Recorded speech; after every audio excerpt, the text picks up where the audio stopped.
સમાચાર હવે સુરેન્દ્રનગરથી, જ્યાં ચોટીલામાં જીનિંગ મિલના ઉઠમણાનો કેસ.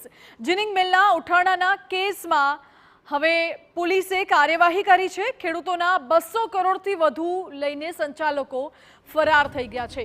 ત્યારે ચોટીલા પોલીસ સ્ટેશને 57 ખેડૂતોએ ફરિયાદ નોંધાવી છે.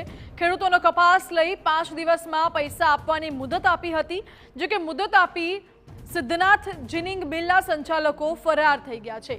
તબક્કામાં 57 ખેડૂતોના પૈસા ફસાયા હોવાનું સામે આવ્યું છે.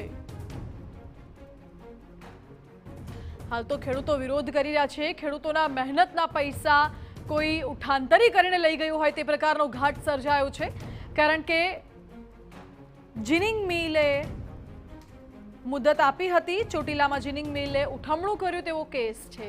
વધુ જાણકારી આપી રહ્યા છે સંવાદદાતા સાજિદ બેલીમ. જી સાજિદ, ખેડૂતો સાથે શું છેતરપિંડી થઈ છે?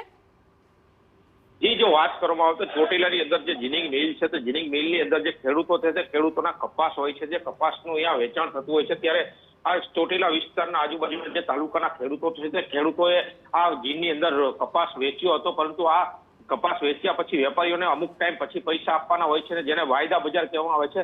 વાયદો કરેલો હોય છે કે આટલા ટાઈમ પછી પૈસા હોય છે, જેથી કરીને આ જે સંચાલકો છે જીનિંગ મિલના, તેઓએ અંદાજિત 200 કરોડ રૂપિયાની વધુનો કપાસ જે ખરીદ કર્યો હતો, ને ત્યારે આ કપાસ ખરીદ કરી અને અચાનક તે તાળા મારી અને ભાગી ગયા હતા, જેથી કરીને 200 કરોડનું કૌભાંડ આ સામે આવ્યું છે અને ખેડૂતોને રાતા પાણીએ રોવાનો વારો આવ્યો છે. અને ખાસ કરીને વાત કરવામાં આવે તો 57 જેટલા ખેડૂતો છે તે હાલ ચોટીલા પોલીસ સ્ટેશને પહોંચ્યા છે અને જે 200 કરોડનું કૌભાંડ છે તે 200 કરોડના કૌભાંડ સામે ફરિયાદ હાલ દાખલ થઈ રહી છે.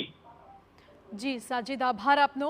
એટલે જીનિંગ મિલના સંચાલકો 200 કરોડનું કૌભાંડ આચરીને ફરાર થઈ ગયા હોય તેવા આક્ષેપ થઈ રહ્યું છે.